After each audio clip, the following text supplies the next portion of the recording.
galera, beleza? Como é que vocês estão? Meus amigos, no vídeo de hoje quero comentar sobre o estado de saúde do nosso presidente. Já posso adiantar, ele vem apresentando melhoras, os médicos acreditam que provavelmente Bolsonaro não precisará passar por cirurgias, mas além de trazer essas atualizações, também quero mostrar para vocês como foi, a repercussão do tema nas redes sociais, na imprensa. A esquerda fez questão de destilar todo o ódio do bem, que está no coração deles. A imprensa publicou fake news, o Globo fez deboche. Olha só os memes que estão fazendo aqui sobre Bolsonaro, de uma situação que nós sabemos que só está acontecendo por culpa do Adélio Bispo. E, além de falar sobre isso, obviamente, temos que falar de política, como sempre. E, gente, parece que o Telegram vai ser banido das eleições de 2022. Pelo menos alguns juristas acham que esse é o único caminho, a única saída, e já tem até, qual método que vai ser utilizado para remover o Telegram em 2022. A gente vai falar bastante sobre liberdade de expressão. Tem mais algumas matérias, até um finalzinho que ficou faltando do vídeo de ontem. Temos novidades aí também sobre a direita, tá no final do vídeo, espero que dê tempo de comentar. Teve aí uma confusãozinha que inclusive foi parar na imprensa, envolve a direita. Quero falar de algumas articulações que a esquerda vem tramando, o MDB do Temer, que o PT chama de golpista, parece que está se reaproximando do Lula.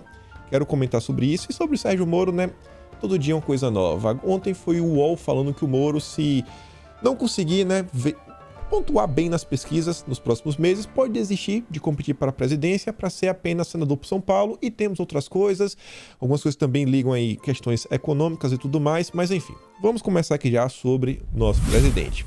Logo ontem, pela manhã, Bolsonaro postou essa foto lá no hospital, 9h27 da manhã lá no Twitter, falando o seguinte: comecei a passar mal após o almoço de domingo. Cheguei ao hospital às 3 horas da manhã de hoje. Me colocaram em sonda nasogástrica. Mais exames serão feitos para possível cirurgia de obstrução interna na região abdominal. A gente até poderia comentar, mas Bolsonaro também não aprende, porque ele não sabe, não maneira, no que ele está comendo, na dieta, mas o grande problema, foi o atentado de 2018. Esse foi o grande problema. E pelo menos teve parte da imprensa que fez questão de ressaltar isso, que esse quadro que Bolsonaro está passando, o culpado é o Adélio. Mas tudo bem. E aí, olha só, todo o amor que a esquerda tem para propagar. O Zé de Abreu fez o típico comentário que se qualquer um de vocês tivesse feito, até sobre Bolsonaro, não, acho que sobre Bolsonaro qualquer pessoa pode fazer e que isso não vai acontecer nada, Liberdade de expressão, o Twitter não vai classificar como discurso de ódio nem nada. Mas ele fala o seguinte: que prazer que eu sinto ao saber que o FDP passa mal, mata seu povo por omissão e leva castigo de volta, que exploda em M. Olha só como são as coisas, Além de mentir, destila todo o ódio, discurso de ódio. Claro, mas não, deixa lá. Tá lá, livre, leve, solto, brilhando no Twitter, Do PT. Zé de Abreu, PT, ainda faz que eu tinha colocado, do PT, tava para ser candidato. Petista. Aí você vê aqui a Rosana Herrmann. Desumanização dos adversários, o Luiz fala. Mais uma técnica desenvolvida lá na Alemanha, durante os anos 30, por um sujeito de bigodinho, não sou eu não, é outro cara, nos anos 30. E adotada alegremente pela extrema esquerda brasileira. Olha o que ela fala. Eu não desejo mal, a morte, a nenhuma pessoa. Mas claro, tem criaturas que eu nem defino como pessoa. Desumanizando. Não, isso aqui não é ser humano, não. Isso aqui não é ser humano. Eu defino quem é ser humano e quem não é. Esse mesmo discurso aqui, isso aqui é interessante vocês notarem, isso daqui é o que está por trás do meu corpo e minhas regras. Porque a gente começa a entrar na discussão quando é um ser humano e quando não. Não, ali é só um amontoado ali de umas coisas que está lá, pode tirar. Não, aqui já é ser humano, aqui não pode. As pessoas brincando de Deus, Tal pessoa é ser humano, tal pessoa não é. Tal pessoa merece ter direitos, tal pessoa não merece. São os iluminados. Aí você vê aqui o Diguinho Coruja, da turminha do MBL, Trabalha aí junto ao Danilo Gentili, toda essa turma. Aqui foi tão ridículo que até o Roger, que é colega de trabalho dele, teve que chamar a atenção. Tamanha vergonha. O Diguinho traz a foto que o Bolsonaro postou nas redes sociais para falar o seguinte: chega perto de eleição e posta essa porcaria de foto querendo compaixão. Não, isso aqui é só uma foto dele no hospital. Só isso. Não é que tá chegando perto da eleição, ele ficou doente. Eu acho que ele não tá aí no hospital à toa, né?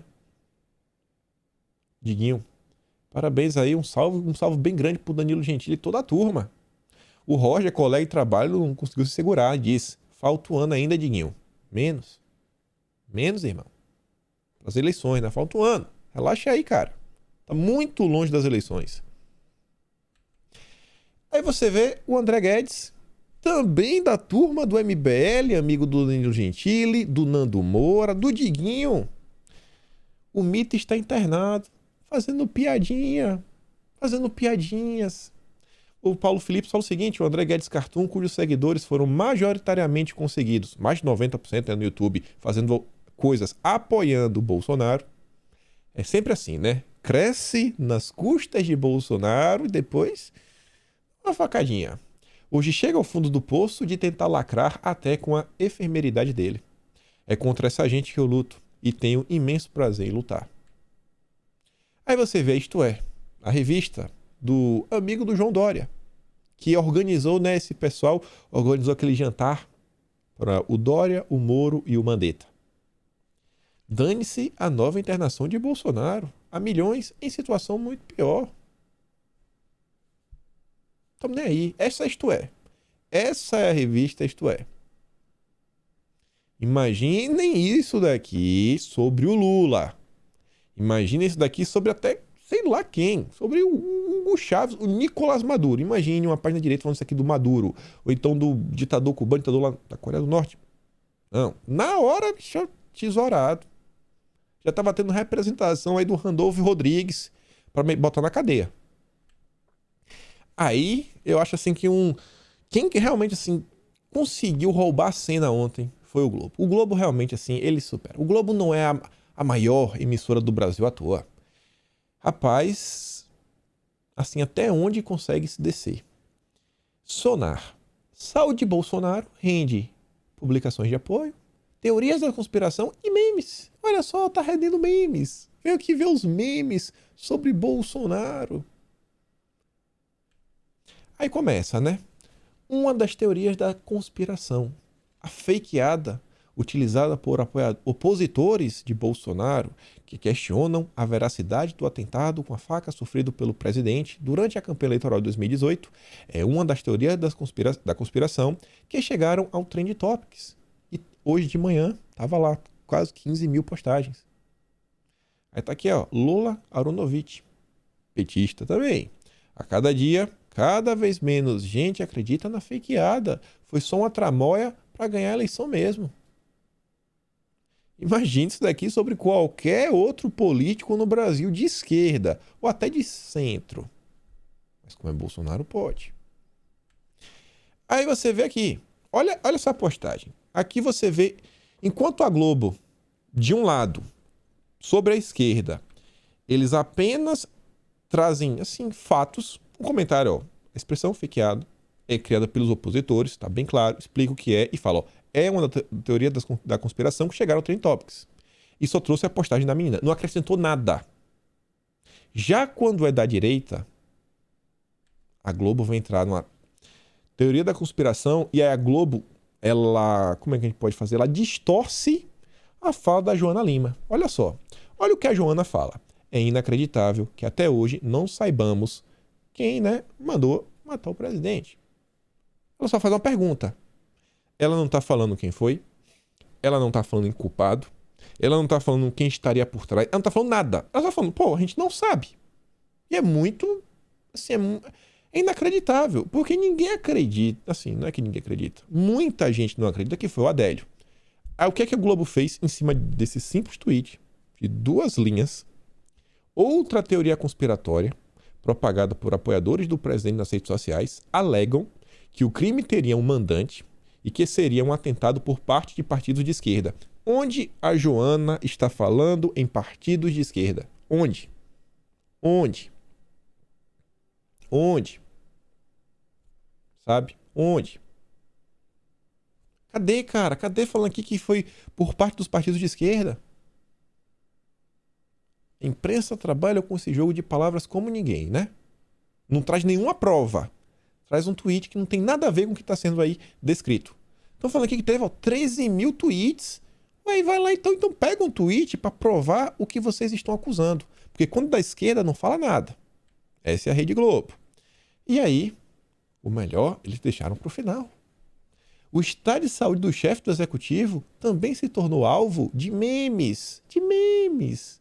O termo atestado chegou ao Trend Topics no Twitter, com usuários alegando que a internação de Bolsonaro seria para liberar o mandatário do trabalho no primeiro dia útil do ano. E o presidente, que terminou as férias e já meteu um atestado. Golpe mais comum pós-Réveillon em Carnaval. Cai quem quer. O Pedro Carvalho é médico do SUS. Se eu olhar no perfil dele. Olha como são as coisas. Um médico fazendo piadinha como essa. E aqui o Globo também, mais uma vez, não fez nenhuma questão de distorcer, de acrescentar fatos, para tentar colocar uma pecha de conspiracionista, como fizeram com a postagem da direita. Parabéns, Rede Globo. Sempre se superando. Sempre se superando. E ainda tem gente que tem dúvidas, né? Acho que eu vou votar nulo em 2022. Aí, para minha surpresa, na verdade, na minha surpresa, né? O Samuel Pancher, ele tá meio preocupado, um cara da extrema esquerda, né? O jornalista do Metrópolis, o especialista em pegar recortes de vídeo, colocar músicas ao fundo para tentar criar, né? Narrativas, grandes narrativas. Aí ele tá meio preocupado porque ele tá vendo que às vezes quando a esquerda faz algumas coisas, fica propagando, né, que o que o Adélio fez é mentira, né, fake news, é uma teoria da conspiração. Ele falou, toda vez que vocês dizem que Bolsonaro não sofreu um atentado em 2018, vocês estão acusando uma equipe médica formada por cirurgião, médicos, enfermeiros e outros profissionais do SUS de Juiz de Fora de terem cometido um crime e participado de uma fraude. Aí vem o Paulinho Serra, humorista, e fala, sim, é isso mesmo, é mentira. Paulinho Serra, humorista, da turminha aí, né? Da turminha. Aí o Samuel fala o seguinte, né? O Sam Pancher, boa sorte para provar isso.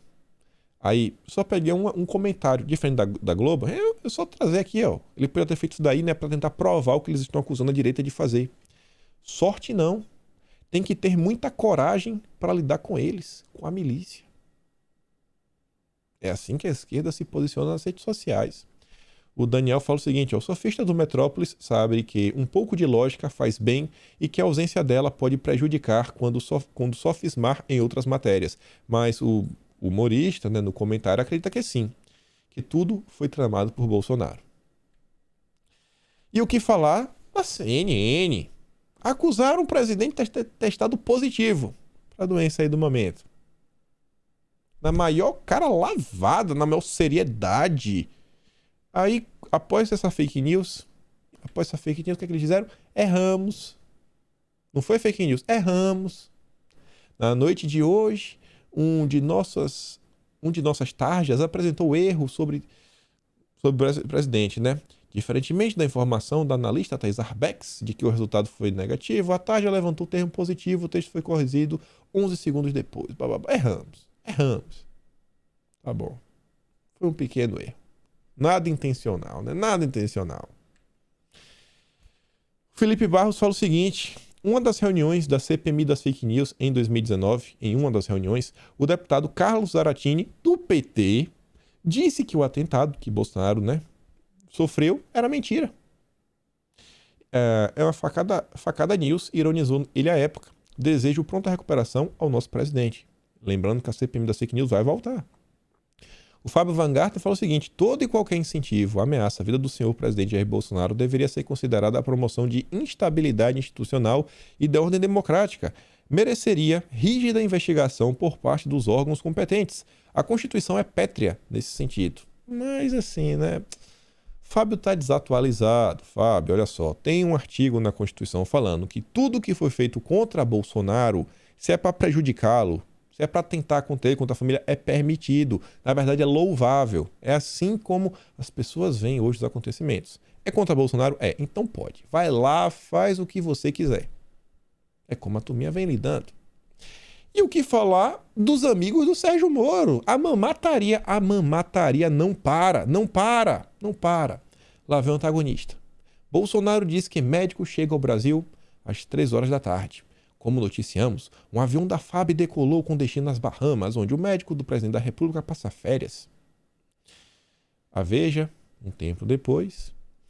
O que diz o médico de Bolsonaro sobre viajar em avião da FAB? Cirurgião do presidente Antônio Macedo nega que fosse viajar em aeronave federal e diz que não cairia nessa roubada. A própria matéria da Veja diz, a polêmica sobre a viagem de Macedo surgiu após o site, não é nem o grupo jornalístico, é site, né? Porque nem a imprensa nacional leva a sério os mamateiros. O antagonista noticiar que Macedo viajaria em um avião da FAB. Ainda segundo o site, por questões logísticas e de custo, teria prevalecido a opção de usar a aeronave cedida pelo hospital. Macedo confirmou que embarca ainda hoje em aeronave cedida pelo hospital Vila Nova Star, onde o presidente está internado. E a Elisa fala o seguinte, Ascom, do Marreco, segue espalhando fake news desesperadamente sobre tudo que envolve o presidente.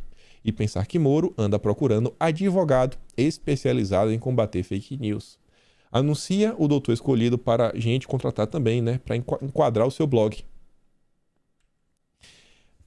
Como se fosse pouco, a mamataria não para. E o chefe, né? O chefe de tudo, que é o Maynard, sempre ele, soltou essa pérola. Parece ser um negócio bem organizado. Sabe o quê? Tá aqui a manchete.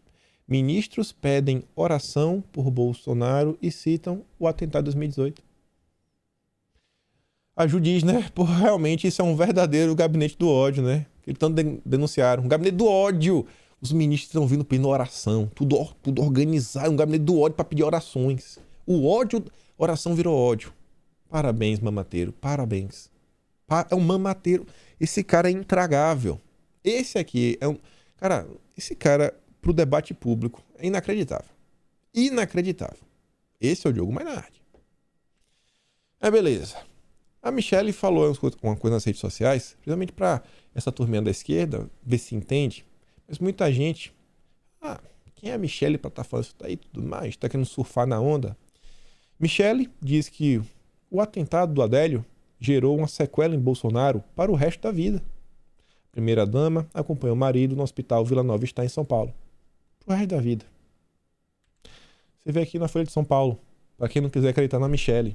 Crise intestinal pode acompanhar Bolsonaro por toda a vida, dizem os médicos. Parabéns, Adélio Bispo. Olha aí. É isso daqui. A esquerda dá parabéns e bate palma. O Globo. Bolsonaro está com intoxicação alimentar agravada pelo histórico das cirurgias, após o caso do Adélio. Tá lá, complicado pelo histórico das cirurgias. Culpa do Adélio Bispo. Mas a oposição tá achando sensacional. E aí, sobre o estado de saúde de Bolsonaro. Fiz questão de mais uma vez trazer essa postagem da Globo, para vocês verem. Ainda quando o Globo tenta trazer uma informação que é apenas um fato, é difícil você distorcer um fato, ainda mais sobre saúde. Então você tem que trabalhar com a semiótica. Olha a manchete. Bolsonaro apresenta melhora, passa por avaliação clínica e não tem dor nem febre. É uma notícia boa, né? Notícia boa para trazer esperança, para os apoiadores. Gente, isso aqui devia ser uma notícia que, independente se a pessoa é de esquerda ou de direita, ela deveria ficar feliz. Quem em sã consciência pode desejar que um presidente, né, perca a sua vida, não só pelo aspecto da própria empatia com o ser humano, mas por toda a instabilidade nacional que um país poderia entrar. Mas não, uma notícia positiva, olha a foto que eles colocam. O que tem a ver essa foto com a notícia?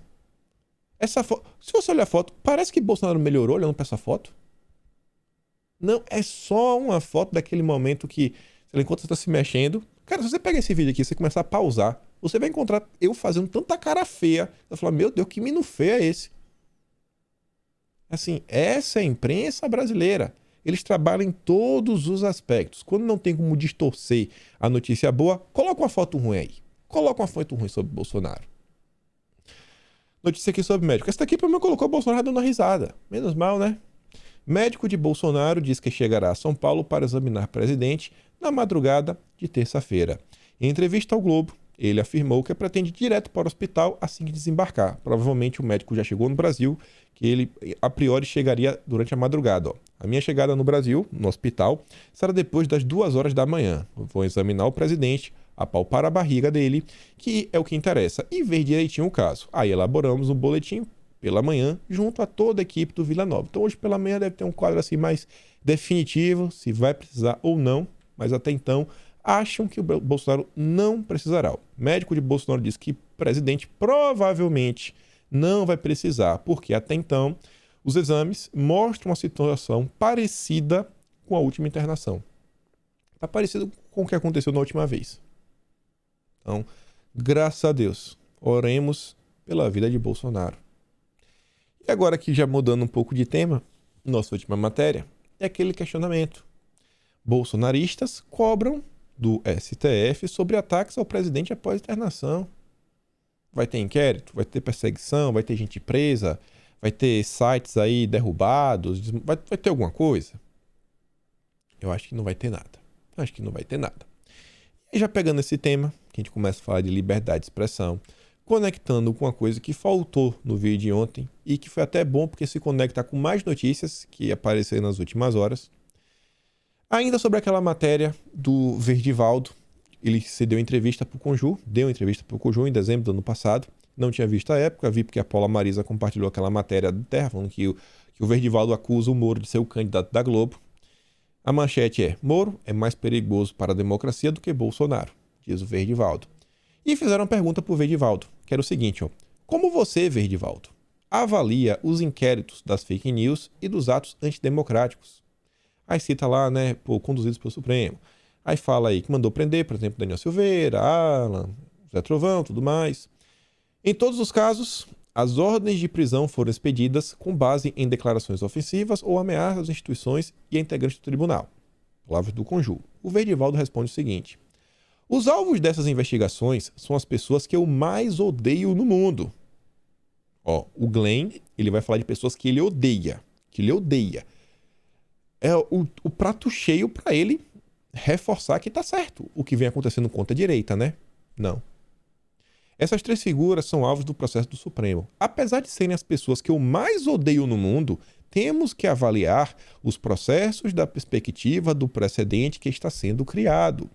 Se o Daniel Silveira ele cometeu crimes, eles deveriam processá-lo, levar o caso para o tribunal, apresentar provas, mostrando que é culpado, garantir os direitos que a Constituição lhe atribui e lhe conferir um processo justo para decidir se ele realmente é culpado.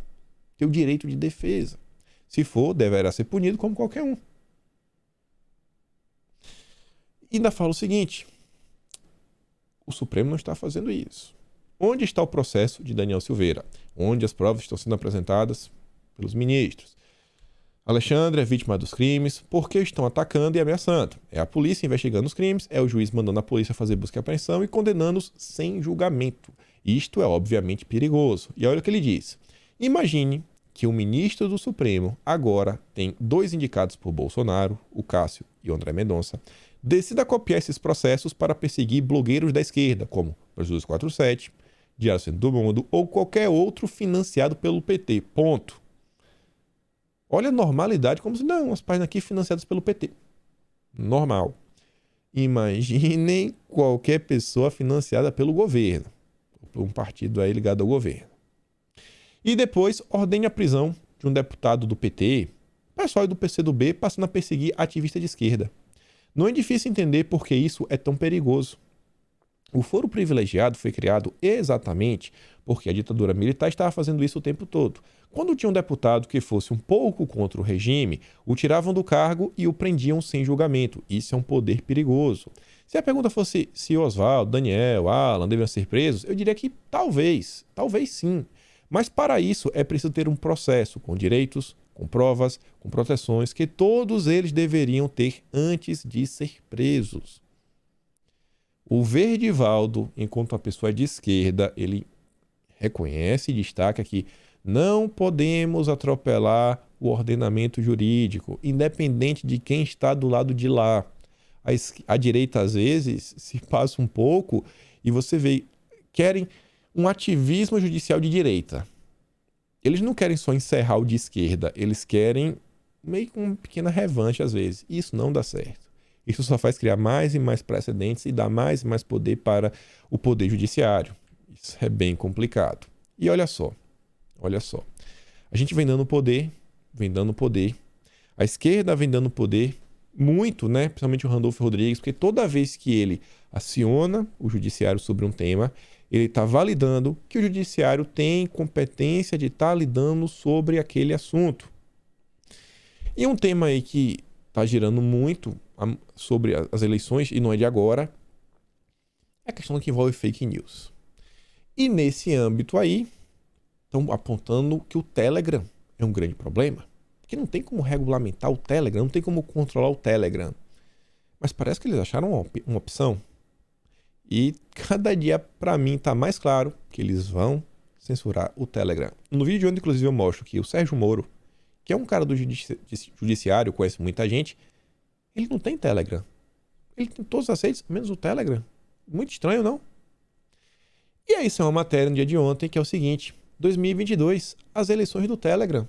O Telegram representará o principal desafio no âmbito digital, né, das autoridades durante as eleições deste ano. Segundo advogados, ouvidos pelo bastidor, a falta de regulação que alcance o aplicativo, que não tem sede no Brasil, dificulta a exclusão de conteúdos nele veiculados. Olha a preocupação. Excluir conteúdos. Excluir, apagar. De origem russa, a plataforma de troca de mensagens tornou-se estratégica para a extrema-direita no Brasil e outros países. Extrema-direita. Olha a construção. Olha aquela velha construção para tentar criminalizar. Assim, é um grupo criminoso. É um aplicativo utilizado por criminosos. O advogado Wellington Arruda, especializado em direito penal e público, explica que eventuais exclusões de conteúdo deverão ser feitas quase como num pedido de acordo de cavalheiros. Não há como responsabilizar o Telegram, exceto se houvesse um marco regulatório internacional. Vocês conhecem algum candidato que é a favor de agenda de compliance, que ele ama, né, esses organismos internacionais, que inclusive ele acha que seria extremamente produtivo para o Brasil criar uma corte anticorrupção nos moldes da Ucrânia, onde os juízes são escolhidos por, lá, na Ucrânia pelo menos, burocratas de Bruxelas, República Tcheca, pessoal ligado ao ONU e tudo mais. Vocês conhecem alguém assim? A agenda do compliance, precisa de um marco regulatório internacional. Uma legislação internacional, a gente já tem, sei lá, a OMS, a gente pode ter, deixa eu ver, OMRD, Organização Mundial das Redes Sociais. Essa nova Organização Mundial das Redes Sociais vai colocar lá o primo do Tedros, né, o cara lá do bigodinho da OMS, e ele vai lidar, né, sobre essa regulação. Não, olha, isso aqui é mal, isso aqui não pode. Vamos criar, né, vamos pacificar as redes sociais ao redor do mundo. Eu acho que isso não funciona bem, porque o único país que até o momento tenta minar e controlar, inclusive nesse país não tem as redes sociais, você vê lá o WeChat rolando, é o país dos chefes do João Dória, né? A gente sabe qual é. O professor de Direito Constitucional, Guilherme Amorim, vai na mesma linha, dizendo que a única saída para esse problema do Telegram, com base na legislação brasileira atual, seria mais drástica: tirar a plataforma do ar no Brasil. A única saída, vamos destruir o Telegram. Olha que ideia. Nossa, realmente, solucionou o problema. Parabéns. Gênio. Guilherme Amorim, gênio, irmão. Você, gênio. Que saída perfeita. Evidentemente, o Brasil não tem como tirar a plataforma do ar. Pô, bacana. Então estamos salvos. Não tem como o Telegram sair do ar. Não é bem assim. Os servidores do Telegram estão distribuídos pelo mundo, a sede operacional fica em Dubai. O aplicativo é arquitetado de modo a evitar precisamente esse tipo de ação estatal. Olha só, o aplicativo tentando combater a ditadura do Estado. No entanto, o judiciário pode, em tese, determinar que operadoras brasileiras de telefonia, o principal meio de acesso da população à internet, impeçam a conexão aos servidores do Telegram. Liga para Oi, pra Vivo, cancela, irmão. Acabou. Sempre tem como dar um jeitinho. Sabe quem também faz isso daí? Isso aqui, esses bloqueios de IP e tudo mais, bloqueio de DNS. O país dos chefes do João Dória. Isso é a famosa VPN. É você fazer um bypass, você não está usando o seu IP da sua operadora, você está utilizando um IP virtual, né? Um IP de mentirinha. Para quem não entende internet, vou te explicar isso em uma linguagem bem simples. Vamos falar de carro, que todo mundo entende carro. Pensa o seguinte: rodízio. Todo mundo sabe o que é rodízio de carro, né? Mesmo quem não mora em São Paulo, nas grandes capitais. No rodízio é o seguinte: quem tem o carro com a determinada placa não pode dirigir na rua naquele dia. Não pode dirigir, porque é aquele carro. E aí, como você poderia burlar esse registro? Você pega a placa do seu carro, você tira e você coloca outra placa. Uma placa que possa rodar naquele dia. O IP é como se fosse a placa do seu computador, a placa do seu celular, isso em comparação ao carro, né? A placa de identificação, o número de identificação. Em vez de você utilizar o seu, você vai utilizar outro. Então vai ser mais difícil, você não vai saber onde vem. Então, na hora que você vai fazer uma requisição junto ao site do Telegram para você obter um dado de resposta, ele não vai bater no IP da operadora, vai bater na VPN. Então ele fala: não, beleza, posso conectar. É isso que os cidadãos do país do chefe do João Dória precisam fazer para ter acesso da internet. Os cachorros estão latindo, não sei se está pegando no microfone. Tá entendendo? Olha a saída sensacional que eles estão apontando. Transformar o Brasil na República Popular dos Comunistas. Para ter o efeito desejado, também seria necessária uma ordem judicial aos demais grandes provedores de internet do país. Severa demandaria que os provedores impeçam o acesso de seus clientes aos serviços do Telegram. Para complicar, espera aí só um segundo. Deixa eu dar um grito nos cachorros. Pronto. Dei um grito nos cachorros, estou de volta. Para complicar, o Telegram, ao contrário do Facebook, Instagram e outras redes sociais, não pode ser considerado uma plataforma de mídia. É neutro em relação ao conteúdo que o usuário irá acessar. Não usa algoritmo para amplificar determinados canais ou conteúdos. A plataforma russa com sede em Dubai apenas viabiliza o contato entre as pessoas, seja individualmente, seja em grupos. Não estamos lidando com a rede social, apenas um aplicativo de troca de mensagens. Ou seja, cara, você tem apenas pessoas de trocar informação. É simples, não é uma rede social, não é um site, não. As pessoas não. É como se a gente partisse da tese que é muito perigoso deixar as pessoas se comunicarem entre si. Muito perigoso as pessoas, sabe, conversarem entre si, porque tem pessoas maldosas e tudo mais, e o brasileiro ele não é apto para decidir por si mesmo o que é bom e o que não é. E eu disse recentemente, e falo mais uma vez, a gente já está vivendo... Peraí. A gente já está vivendo um mundo que já está sendo... A censura já existe. Quem aí nunca viu nenhuma postagem assim, tal conteúdo teve lá uma entrevista, caiu, por quê? Porque falou daquele tema, aquele que não pode falar. Citou aquela coisa que também, polêmico. Eu falo a palavra comunista para não falar o nome do país. Ou se adapta, ou sai. Não tem espaço. Vocês vão falar que hoje a gente pode falar tudo que a gente quer, mesmo que não seja assim, fake news, crime nem nada. O clima é meio tenso. Aí você vê uma coisa que já aconteceu. A imprensa pega uma movimentação absurda, que eu acho que os jornalistas, mais do que tudo, que dizem, né, combater a ditadura, né, assim, o autoritarismo, porque o jornalismo é que vai, né, demonstrar os fatos, lutar pela verdade. Não. Eles não apenas validam, mas como eles pegam uma decisão absurda e ainda utilizam para bater em quem defende a liberdade. Diretriz de comando da PM tira do bolsonarismo as redes sociais dos policiais. Que foi o que aconteceu, a gente comentou recentemente. Ao proibir publicações relacionadas à polícia nas redes sociais de integrantes da corporação, comando da PM paulista mira prevenir episódios como o do Coronel Alexander e tira do bolsonarismo um instrumento eleitoral importante. Estão proibindo policiais de se manifestarem nas redes sociais. Por quê? Porque eles apoiam o Bolsonaro. Se os policiais estivessem apoiando o Dória, se os policiais estivessem apoiando o Lula, isso aqui não estaria acontecendo. A imprensa, em vez de se indignar porque é um cidadão que não tem o direito de se pronunciar, ele mora no Brasil, ele vive no Brasil, ele tem o direito de votar, mas ele não tem o direito de expressar a opinião dele. Não pode. Tira do bolsonarismo um instrumento eleitoral importante. Por quê? Porque o policial está no dia a dia, ele vê o que os criminosos fazem, o problema dos criminosos, na verdade, né?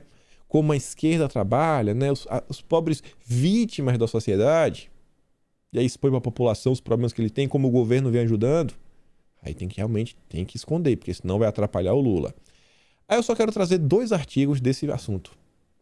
Além de atacar o fenômeno dos policiais, influencers e youtubers que usam a imagem da polícia para oferir dinheiro em contas monetizadas, cursos, dicas para concursos e outras atividades, a portaria também quer disciplinar os que fazem da farda um trampolim para a política.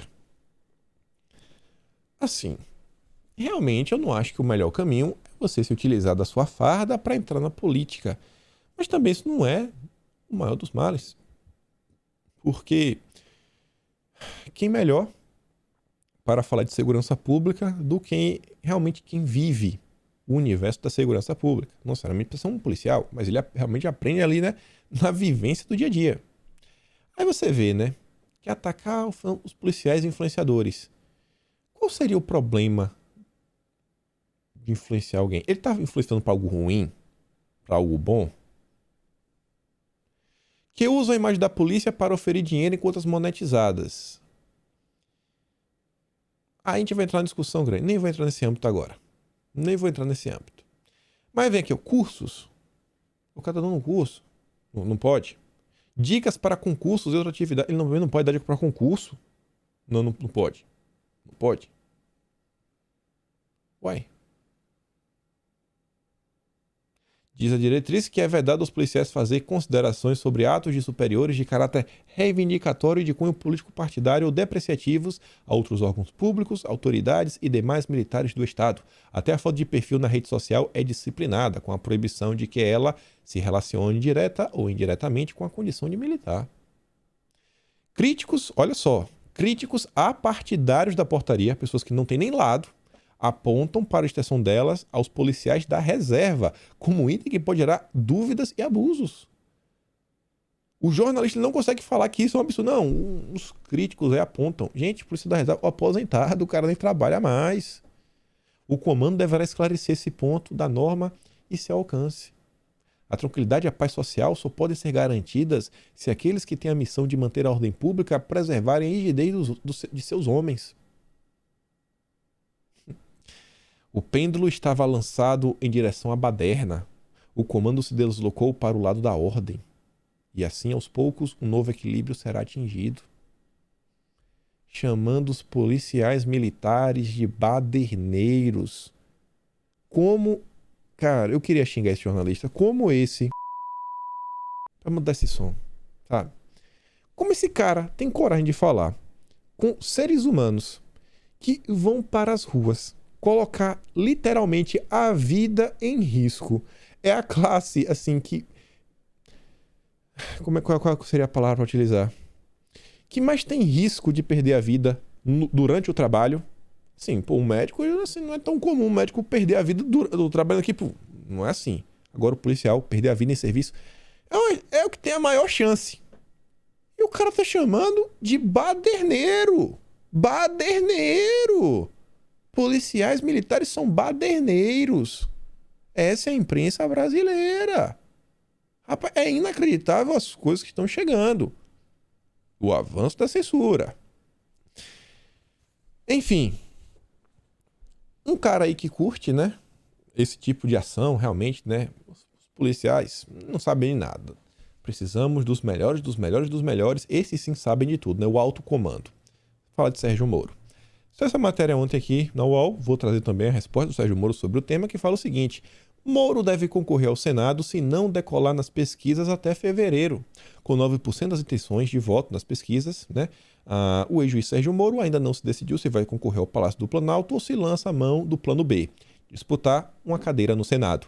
Interlocutores próximos de Sérgio Moro afirmam que, se ele não chegar a 15% nas enquetes até fevereiro, vai abandonar a intenção de assumir o lugar de Bolsonaro e abraçará a meta de ser senador em 2023. No entorno de Moro, a avaliação é de que o ex-magistrado precisará ter um mandato no próximo ano, seja ele qual for.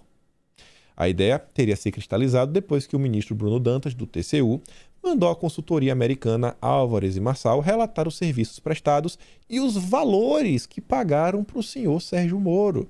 Vocês viram o escândalo que o Moro deu, colocou um antagonista para atacar o Bruno Dantas, ficava fizeram assim aquele escarcéu. Aí a resposta do Moro em relação ao foi o seguinte: sobre a matéria, sou pré-candidato à presidência, não ao Senado. Sempre fui contra o foro privilegiado e não preciso de mandato. Moro, não é bem assim. Não tenho receio de qualquer investigação, muito menos a do TCU. Ué, e por que deu aquele chilique? Por que não mostrou as contas? A jornalista publicou a matéria sem ouvir a parte envolvida. Estou focado na construção de projetos para o Brasil. Tá, beleza. Tá bom, engana que eu gosto. Mas vejam só, a gente já comentou sobre isso. Até vou mostrar logo menos qual foi o episódio. Sobre a questão do Moro e do foro privilegiado. Não é só o Moro que está em busca. Tem muita gente em busca. Muita gente. Principalmente a galerinha do lavajatismo. Eles sabem que a esquerda em 2023, levando a presidência ou não, ela vai vir forte. Vários nomes antigos, né? Os cabeças brancas da esquerda vão voltar. Disseu é um dos candidatos. Deve vencer. Infelizmente, a esquerda vai acabar voltando no Disseu. A depender do apoio que ele tenha, pode até se lançar para ser o presidente da Câmara Federal. Olha só o cenário que pinta em 2023. E não é bem assim, não. Moro, no caso do TCU aí, pode não dar nada, mas eu acho que o Moro, ele vai atrás de um foro privilegiado. Tá nessa conversinha que é contra, mas assim, né? Na hora que o problema bate na porta, as coisas podem mudar. Só que mais interessante do que isso daí que saiu ontem na imprensa foi essa matéria, que passou despercebida aos olhos de muitas pessoas. E aquela coisa que você tem que entender, né? Alguns pormenores. Você tem que entender o texto, quem publicou o texto, em qual veículo saiu, qual o contexto, um pouco do histórico do que se passa no Brasil, porque isso daqui não só reflete na campanha do Moro, mas na campanha do Lula, na campanha do Bolsonaro e movimentações do entorno do mercado financeiro e de empresários. Olha a quantidade de coisa. Pô, em única foto? Sim, cara, sim. Olha só. Renato fala o seguinte: ué, mas e a paixão? A paixão passou? O amor acabou?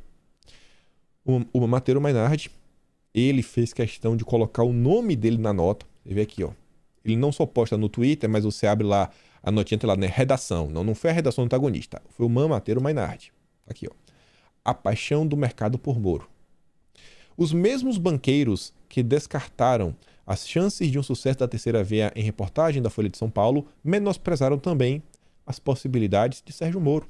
Para eles, Moro, que começou nas pesquisas de intenção de voto com cerca de 4%, tem um teto que deverá ficar restrito a 10% e desistirá da presidência para concorrer como senador. Ou seja, esses banqueiros, cara, eles não vão apoiar o Moro. O mercado financeiro, ele não apoia o Sérgio Moro. Não apoia, não apoia. E é um grupo forte. No episódio 773, esse daqui, ali o Mendoncinha no meio, a gente abordou sobre isso. Em torno de 44 minutos, este sou eu, tentei dar pausa aí numa foto que eu não tava com cara de idiota. Trouxe essa matéria do Metrópolis, que era o seguinte: a pergunta mais recorrente do mercado financeiro é Sérgio Moro. Segundo relatos, né? Na verdade é o seguinte, a pergunta é: como o Moro vai conseguir ter governabilidade para presidir o Brasil? E aí, Moro, conta, como é que tu vai resolver as coisas? Segundo o relato, Moro afirma não ter resistência em indicar nomes na política para cargos no governo, desde que tenha um preparo para as funções. A galera sabe que, bicho, não vai. Moro não vai. Inclusive, Moro já estava, né, loteando o cargo, você viu. A responder às perguntas do mercado, o ex-juiz tem dito estar dialogando com outros partidos e que é importante as legendas sentirem contempladas no futuro governo. Já está loteando. Ó, se eu vencer, você vai ser ministro, você vai ter tal ministério, você vai ter outro ministério. Moro não tem espaço. E aí nesse vídeo eu trago essa matéria e eu explico várias coisas sobre o mercado. Faço um pequeno retrospecto, por exemplo. Eu até repito aqui. Durante a Lava Jato, teve muita gente que ganhou dinheiro? Teve. Também teve muita gente que perdeu dinheiro. E nesse âmbito, pensa de seguinte forma. Vocês acham que o mercado financeiro, eles gostam de imprevisibilidade? Acordar de manhã, pá, não sei quem tá preso. Puf, as ações, pá, despencam. Caos. Um monte de gente perdeu dinheiro. Eles não gostam disso. Acho que eles gostam de site, de mamateiro, dando vazamento. Vazamentos que interferem na bolsa de valores. Teve uns mamateiros aí que, principalmente na saída de Sérgio Moro, soltaram 13 matérias em 1 hora, que é aquele episódio clássico, né? Clássico. E a CVM nunca foi atrás. Quem sabe disso daí. Então, esse é o primeiro ponto. Muita gente tem raiva disso daí. Segundo ponto. Imaginem todas as empresas que vieram à falência, quebraram, que tinham empréstimos com os bancos. Vocês acham que o banco está interessado em tomar um prédio? Não, eu vou tomar um prédio aí da Odebrecht. Vou tomar um prédio aqui.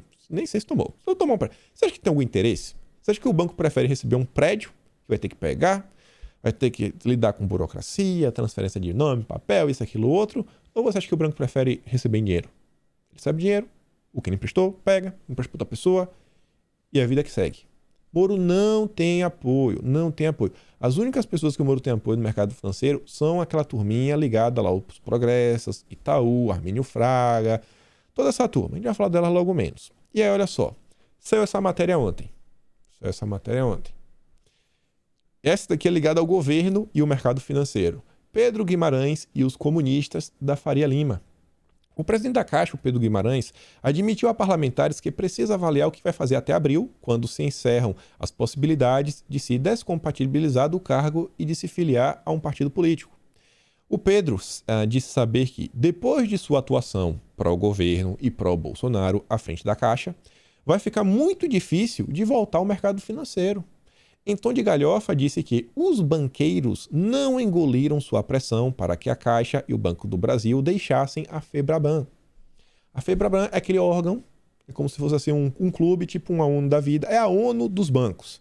E assim como a ONU, que quer determinar várias regras, a Febraban também. O Paulo Guedes, uma vez, até chamou o Febraban de lobby dos bancos. Vamos botar aí, Paulo Guedes, Febraban. E o Pedro fala o seguinte, afirmou ter contido os comunistas da Faria Lima. Guimarães se referia ao manifesto pró-democracia assinado pelas instituições bancárias. O mercado financeiro gosta do Lula. Tem uma parte que gosta de Bolsonaro. Mas a galera gosta do Lula. Vocês devem lembrar daquelas matérias clássicas. Bancos lucraram assim, tiveram lucro recorde no governo Lula. Foi no governo Lula que os bancos tiveram lucros recordes. Você vê, por exemplo, essa matéria da Folha de São Paulo. Fiz questão de, inclusive, dar destaque a quem escreveu, o Joel. Por mais que você não goste do Joel, você deve lembrar que ele é um economista. É no meio dessa galera. Que Lula é esse? Nesse momento, todas as pesquisas indicam que Lula é o franco favorito. O que é mais difícil de se responder é a indignação seguinte. Qual Lula? Qual Lula? O Lulinha Paz e Amor? O Lulinha Revolucionário? Qual Lula que vai ser o presidente? E aí, no segundo parágrafo dessa matéria, ele fala que o Lula é o amigo dos pobres, mas também do mercado. Mercado financeiro. Os bancos nunca lucraram tanto durante o governo do Lula. Então, quando se fala assim no empresariado, você vê, normalmente quem apoia Bolsonaro é o pequeno empresário, o médio empresário. Os grandes empresários, você vê, sempre acabam apoiando a esquerda. Por quê? Porque para o grande empresário, para a turma aí do grande empresariado, quanto mais regras, mais regulamentação, mais compliance tiver, melhor. Por quê? Porque vai destruir os pequenos comércios, porque vai ficar inviável para uma pessoa comum abrir uma empresa. E ele vai comandar tudo. É o grande monopólio. Esse é o grande ponto. Você vê outra matéria aqui, Sem Bolsonaro e Lula, as conversas de Armínio Fraga para as eleições do ano que vem. Armínio Fraga, sim, amigo do Luciano Huck, tá auxiliando o Moro. Esse daqui é a única aí, Por enquanto, o que é de fato é que o Armínio já esteve pessoalmente com pré-candidatos. Sérgio Moro é um deles. Menos com Bolsonaro e com Lula. Esses dois não vai. Nem Lula nem Bolsonaro. Terceira via. É esse o apoio que o Moro tem. E essa turma consegue fazer barulho. Essa turma aí...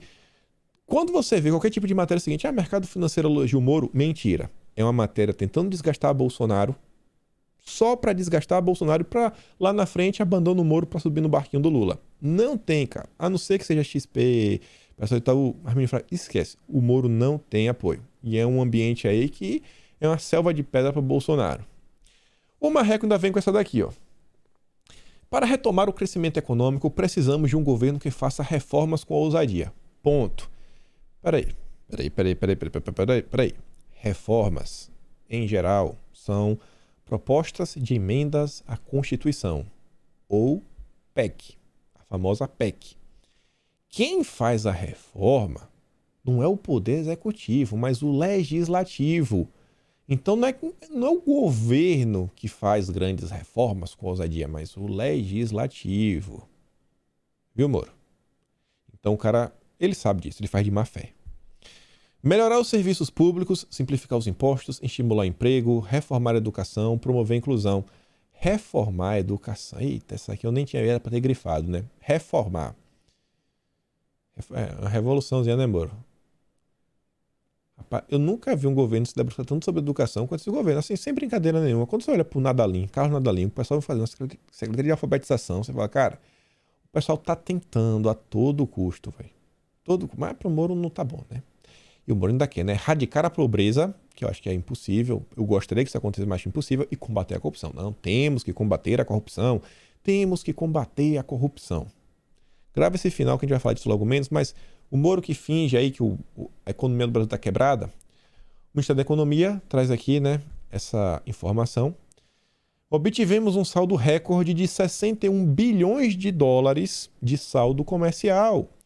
O saldo comercial cresceu 21% em relação a 2020 e superou o recorde de 56 bilhões que foi obtido em 2017. E Elisa diz, mesmo no ano de pandemia, a balança comercial brasileira fechou com um superávit de 61 bilhões e foi o maior recorde.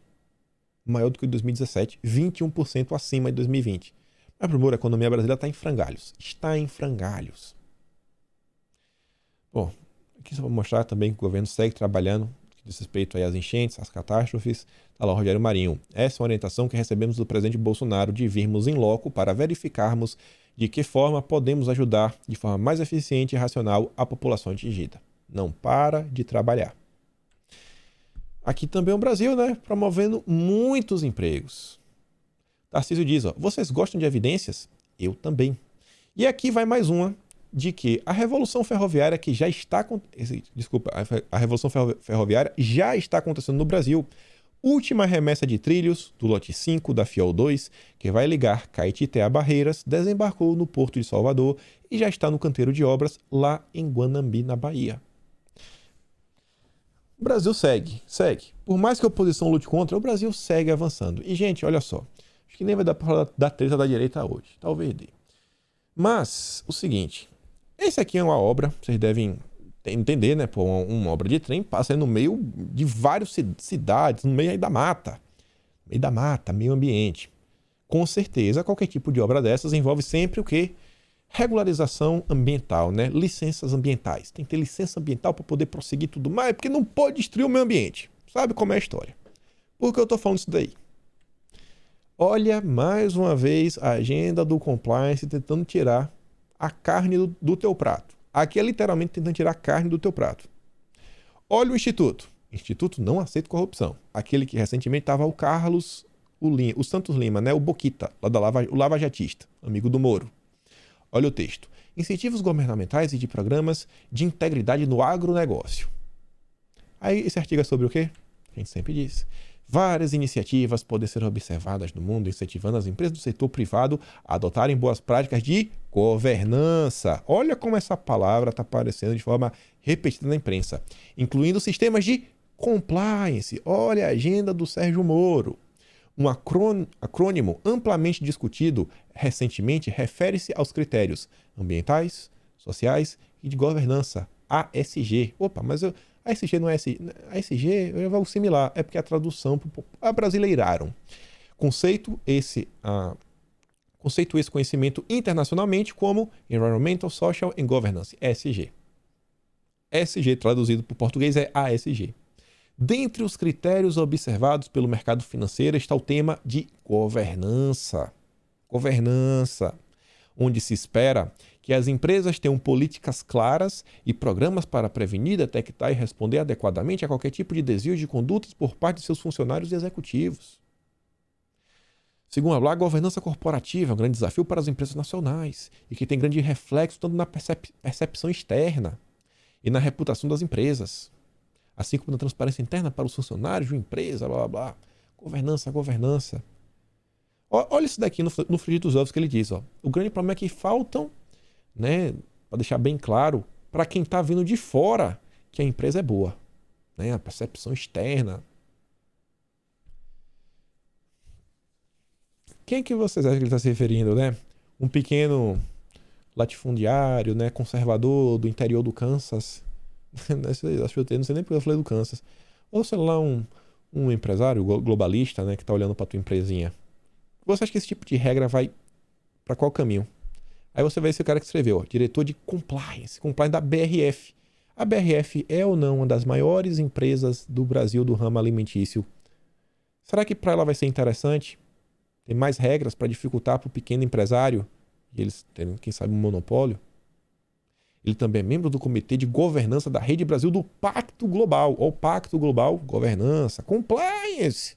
Integrante da Comissão de Sustentabilidade e Compliance da ICC, conselheiro da FGV e Pacto pelo Esporte. Compliance, gente, compliance. Essa é a nova forma de atuação aí da turminha da esquerda. Esquece esse negócio de legislação, lei, PEC, toma poder. Cara, vamos aqui criar uns organismos internacionais. A gente vai na canetada, a gente vai falar, essas aqui são as boas práticas, todo mundo tem que seguir. E até os governos vão ter que ficar de joelhos perante isso daí. Isso daqui é que o Sérgio Moro representa. E as pessoas às vezes não entendem. E essa aqui, sensacional também, né? O que significa o ressurgimento de Guido Mantega para a campanha de Lula? E ainda temos que escutar que Lula aprendeu e mudou. A mesma forma econômica, mesma fórmula econômica. Até o Guido Mantega está de volta. Quem está de volta também é o MDB.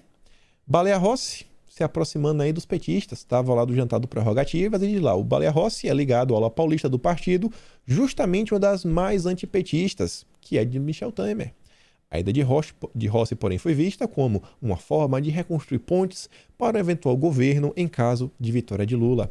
Tá todo mundo junto contra Bolsonaro. Todo mundo junto contra Bolsonaro.